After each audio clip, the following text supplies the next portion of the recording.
सुनसान सड़क, बिजली के खंभों पर लगी टिमटिमाती लाइटें जैसे मरने को हों। ठंडी हवा में सीटी जैसी आवाजें। सामने दिखता है एक जर्जर वीरान बंगला, हाउस नंबर 999। राजू अपनी पतली जैकेट को कसकर पकड़ते हुए आगे बढ़ता है। सड़क की नमी और दूर कुत्ते की आवाज माहौल को और अजीब बनाती है। साले ने नौकरी भी नहीं दी, इतनी दूर चलकर आया और सीधा मना। वो सर झुकाए चलता रहता है। तभी एक पुरानी ब्लैक कार उसके पास आकर रुकती है। इंजन की आवाज हल्की और अजीब सी गूंजती है। कार का शीशा धीरे धीरे नीचे होता है। अंदर बैठा आदमी आधे अंधेरे में सिर्फ उसकी लाल आंखें चमकती हैं। तुम्हें नौकरी चाहिए ना? जी हाँ, चाहिए तो है। तो कल रात आ जाना, यहीं इस बंगले में, हाउस नंबर 999। नाइट शिफ्ट है। पर करना क्या होगा? कुछ नहीं, बस रहना है। रात भर देख रेख करनी है। कुछ गीले नोट निकालकर राजू की तरफ बढ़ाता है। ये एडवांस है, तुम्हारी पहली रात का मेहनताना। राजू पैसे लेते ही कांप उठता है, जैसे किसी ने बर्फ छुआ दिया हो। ये तो गीले हैं और इनमें से अजीब सी बदबू आ रही है। कल रात ठीक 12 बजे, देर मत करना। वो शीशा ऊपर करता है, कार आगे बढ़ती है, पर अगले मोड़ पर जाकर गायब हो जाती है। राजू वहीं खड़ा रह जाता है। उसकी आंखें अभी भी उसी दिशा में टिकी है। ये कौन था? और ये पैसे सड़े हुए जैसे लग रहे हैं। तभी पास के लैंप से स्पार्क निकलता है और अचानक पीछे से एक फुसफुसाहट सुनाई देती है। वो लौटेगा हर रात किसी नए को लेने। राजू झटके से पलटता है, पीछे कोई नहीं।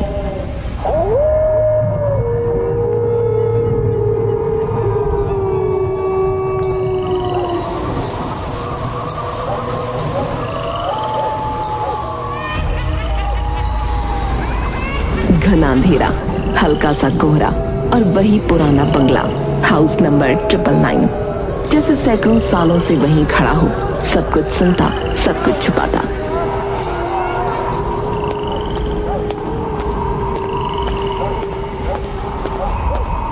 राजू आधी रात को वहीं पहुंचता है। उसकी नजर बंगले के गेट पर जाती है, जहां वही रहस्यमयी आदमी पहले से खड़ा होता है। अरे आप तो अंदर चले गए थे ना कल? तू आया ठीक वक्त पर। ये ले तेरी चौकीदारी की चाबी। वो एक पुरानी जंग लगी चाबी राजू की तरफ बढ़ाता है। उसकी आंखों के नीचे काले गड्ढे जैसे निशान हैं, जैसे हफ्तों से वो सोया ना हो। आप ठीक हैं? आपकी तबीयत? अब से ये घर तेरा है, लेकिन अंदर वही जाएगा जो लौट नहीं सकेगा। इतना कहकर वो बंगले का दरवाजा खोलकर अंदर चला जाता है। बिना पीछे देखे दरवाजा अपने आप धीरे धीरे बंद हो जाता है, एक भारी आवाज के साथ। राजू कुछ समझ नहीं पाता, दरवाजे को देखता रह जाता है। क्या बोला था अभी? जो लौट ना सके, पता नहीं क्या।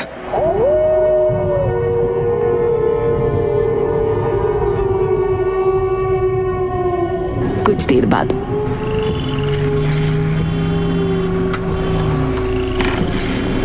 तभी कार की हेडलाइट्स उसकी आंखों में चमकती हैं। वही पुरानी ब्लैक सीडान कार, वही अजीब गूंजती इंजन की आवाज। राजू कार की ओर देखता है। कार में वही आदमी बैठा है, लेकिन इस बार उसके साथ एक औरत और 2 छोटी लड़कियां भी हैं। तीनों की आंखों के नीचे भी वैसे ही काले धब्बे हैं। ये तो अभी अंदर गया था, फिर ये कार में कैसे? कार गेट के सामने रुकती है। चारों लोग बिना बोले एक साथ कार से उतरते हैं। उनके चेहरे पर कोई भाव नहीं, सबकी चाल सामूहिक, जैसे किसी अदृश्य ताकत ने समेट रखा हो। औरत की आंखें राजू से मिलती हैं और वो एक अजीब ठंडी मुस्कान देती है, जैसे उसकी रूह बोल रही हो, तू अगला है। राजू पीछे हटता है। वो कुछ पूछना चाहता है लेकिन उसका गला सूख चुका है। चारों लोग बंगले के दरवाजे तक जाते हैं और बिना चाबी के दरवाजा अपने आप खुल जाता है, एक भयानक चीख जैसी डरावनी आवाज के साथ। राजू अपनी आंखें मलता है, फिर सामने देखता है बंगले का दरवाजा बंद है, वहाँ कोई नहीं। मैंने देखा था सबको एक साथ अभी यहीं पर। वो चाबी को देखता है। वो अब गर्म हो चुकी है, जैसे उसे किसी ने आग में डाला हो। पास की लाइट फिर से झपकती है। कोहरे में बंगले की छत पर एक परछाई दिखती है, लंबी टेढ़ी, जो धीरे धीरे गायब हो जाती है।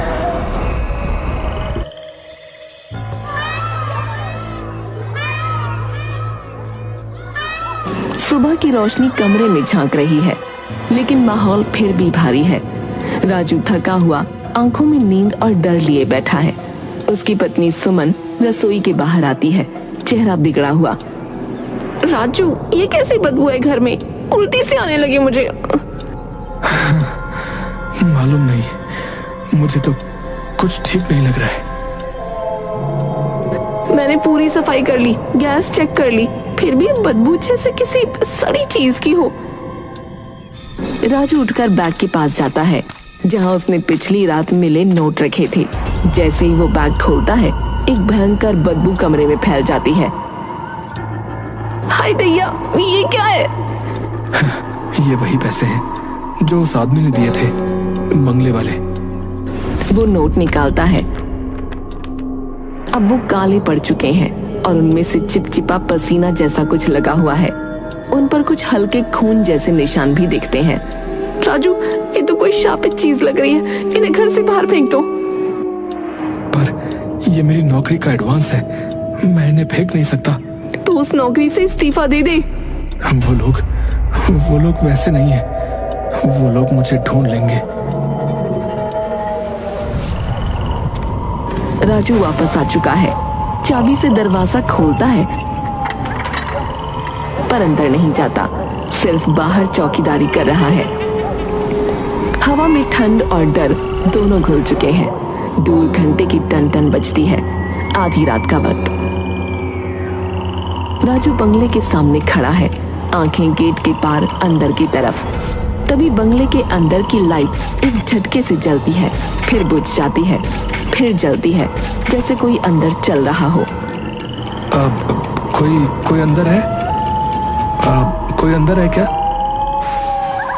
वो आंखें मलता है और तभी देखता है दो औरतें सफेद साड़ियों में, हाथों में मोमबत्तियां लिए धीरे धीरे घर के हॉल से चलती हुई छत की तरफ जाती हैं।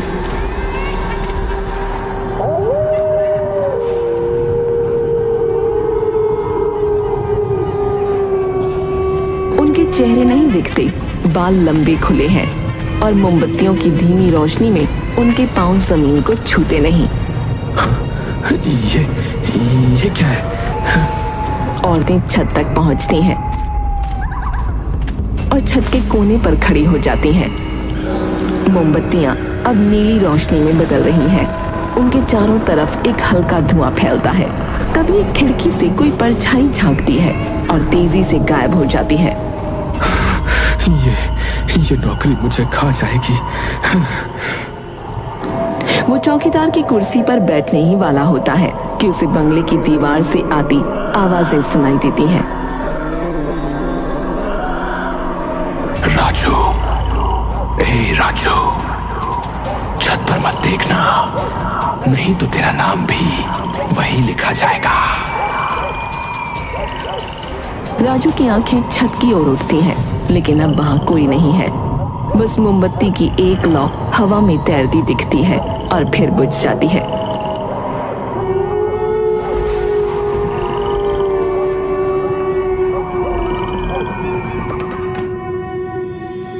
सुबह की हल्की रोशनी लेकिन हवा में अब भी रात की सर्दी और कुछ अनदेखा डर लिपटा हुआ है। राजू अब भी कुर्सी पर बैठा है, पूरी रात की थकान, आंखों के नीचे गहरे काले घेरे। बंगले के सामने वाली सड़क से लोग निकल रहे हैं। सब राजू को घूरते हुए जाते हैं जैसे वो कोई अशुभ चीज हो। अरे ये वही आदमी है ना जो उस बंगले की रात की ड्यूटी करता है? हाँ, लेकिन अब तक ये जिंदा कैसे है भाई? राजू इन बातों को सुनता है लेकिन अनसुना करता है। तभी सामने से एक बुजुर्ग बाबा फटे पुराने कपड़े पहने, हाथ में झोली लिए, लड़खड़ाते कदमों से आते हैं। कुछ दे दे बेटा, भूखा हूँ। रुकिए बाबा, देता हूँ। राजू जेब से वही नोट निकालता है जो उस अजीब आदमी ने दिए थे, लेकिन जैसे ही वो नोट बाबा की तरफ बढ़ाता है, बाबा की नजर बंगले पर पड़ती है। वो एकदम सख्त हो जाता है, आंखें फैल जाती हैं।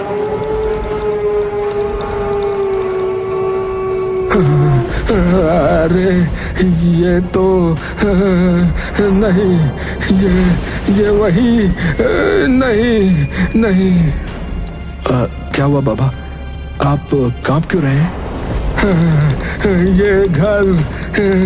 ये घर जिंदा है, ये जिंदा है, ये निगलता है और फिर थूकता भी नहीं। हाँ बाबा, ये क्या कह रहे हैं आप? तू बच नहीं पाएगा, तू नहीं बच पाएगा। उसके अंदर जो है वो अब तुझे पहचान चुका है।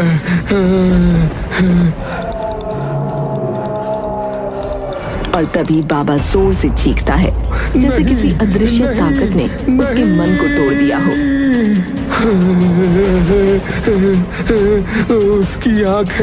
उसकी आंखें दीवारों में हैं। मत देखो उस बंगले को। नहीं नहीं नहीं। वो अपनी झोली छोड़कर पागलों की तरह चिल्लाता हुआ वहां से भाग जाता है। नहीं। राजू स्तब्ध। उसकी उंगलियों में नोट अब भी फंसे हैं, लेकिन अब वो नोट सांवले से काले पड़ चुके हैं, जैसे बाबा की चीखों से उन पर कुछ उतर आया हो।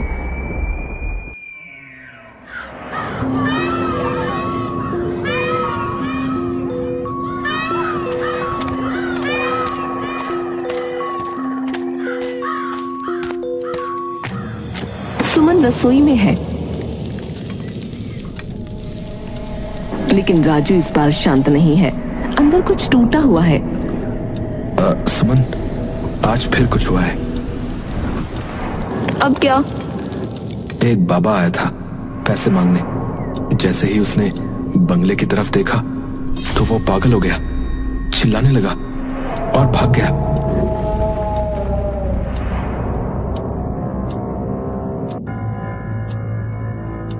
क्या बोला उसने?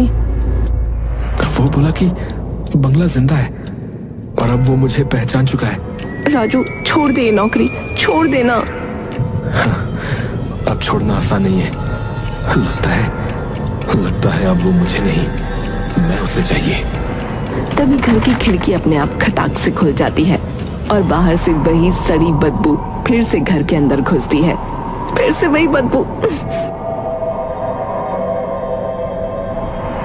राजू चुपचाप बाहर देखता है और दूर एक काली परछाई बिजली के खंभे के नीचे खड़ी दिखती है, बिल्कुल स्थिर, सिर्फ देख रही है।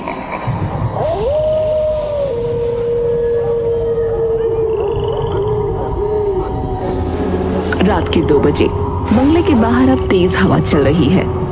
दरवाजा खुद ब खुद धीरे से चरमराता है। राजू अब तक ड्यूटी पर है, लेकिन प्यास उसे परेशान कर रही है। एक गिलास पानी तो पी ही लो, वैसे भी सब सो रहे होंगे। राजू धीरे धीरे बंगले के दरवाजे की ओर बढ़ता है, कुंडी दबाता है, खुली होती है। वो हौले से अंदर कदम रखता है। भीतर की हवा बासी और सड़ी हुई है। कमरे में एक भी बल्ब नहीं जल रहा। केवल गलियारे के कोने से आ रही हल्की नीली रोशनी रास्ता दिखा रही है। कोई है? वो रसोई की ओर बढ़ता है, तभी पीछे से किसी के चलने की आहट आती है। कौन है? कौन है? एक औरत सामने खड़ी है, वही उस अजीब आदमी की बीवी। मैडम मुझे सिर्फ पानी।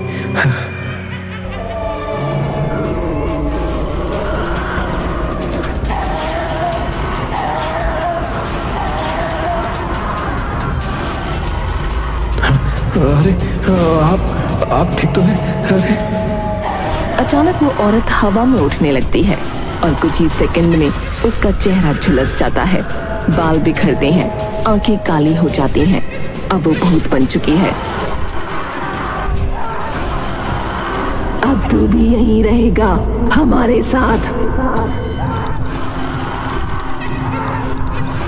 राजू भागने की कोशिश करता है,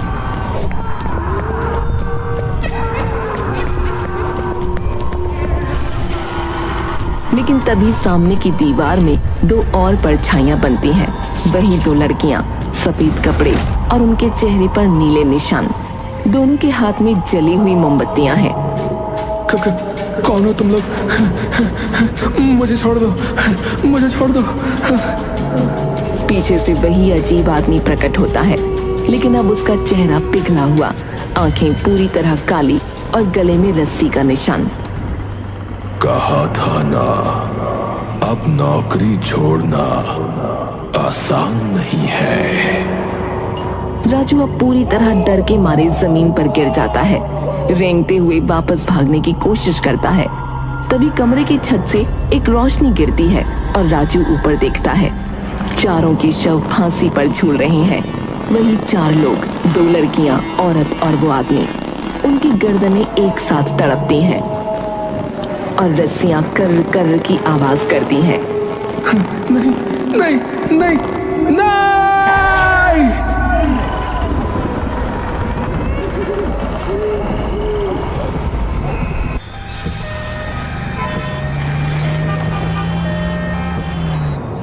धीरे धीरे एक हार्ट मॉनिटर की बीपिंग सुनाई देती है। राजू की आंखें खुलती हैं। वो अब अस्पताल के बेड पर है, माथे पर पट्टी, आंखें सूजी हुई। राजू उठ गया, भगवान का शुक्र है। वो सब सच था। मैंने देखा, लटके हुए थे चारों। डॉक्टर ने कहा तुम्हारा शुगर लो हो गया था, शायद कोई बुरा सपना। नहीं, ये सपना नहीं था। वो सब मर चुके थे और अब वो बंगला, वो उन्हें निगल चुका है। कैमरा खिड़की की ओर जाता है, जहां से वही बंगला हाउस नंबर 999 दूर एक धुंधली परछाई की तरह दिखता है।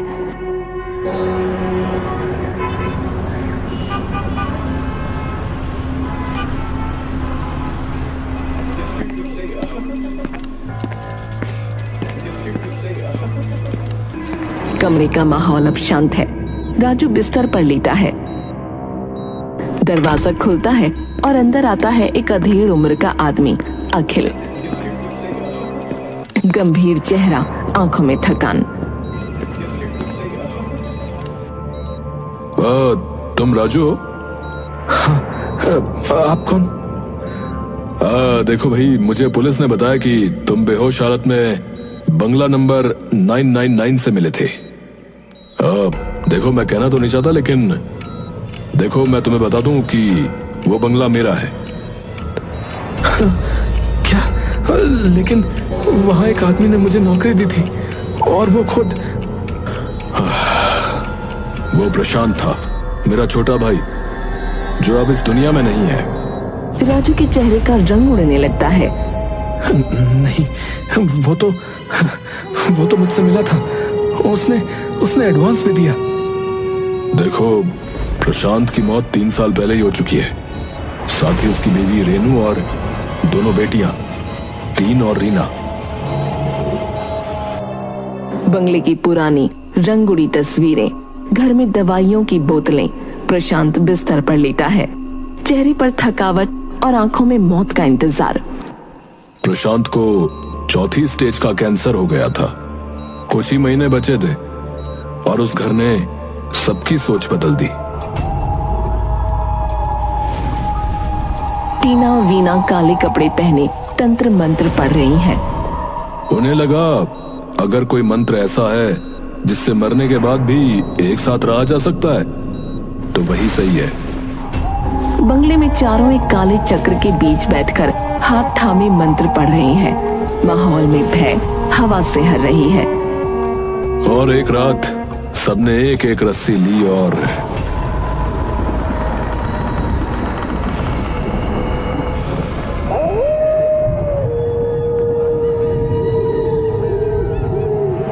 इसीलिए उनकी आत्माएं अब भी वहां हैं, एक साथ बंगले में। हाँ, और शायद अब वो बंगला ही उनका संसार बन गया है। मुझे वहां दोबारा जाना होगा, आखिरी बार। राजू, वो लोग अब इंसान नहीं रहे। मैं डर कर नहीं जीऊंगा। जो देखा है उसका सच दुनिया को पता होना चाहिए। आप मेरे साथ चलिए। अखिल कुछ देर सोचता है, फिर हाँ में सिर हिलाता है।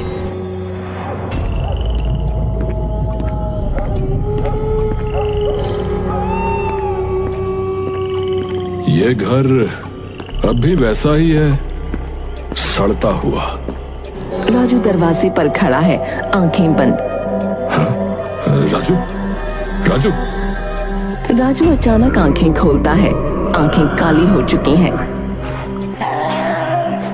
3 साल बाद आया है तू अखिल।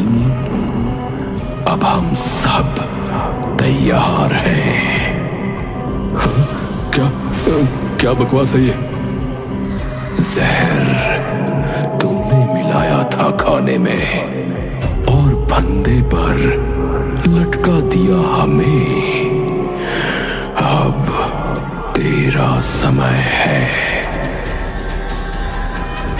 तभी कमरे की लाइट झपकती है। छत से 3 साई नीचे उतरते हैं। रेनू, टीना और रीना, सभी के गले में रस्सियां, आंखें जल रही हैं। नहीं, नहीं, तुम लोग मर चुके हो। नहीं। मौत हमारे लिए मोक्ष नहीं थी। अब तू मिलेगा हमें। चारों आत्माएं अखिल पर झपटती हैं। नहीं, नहीं।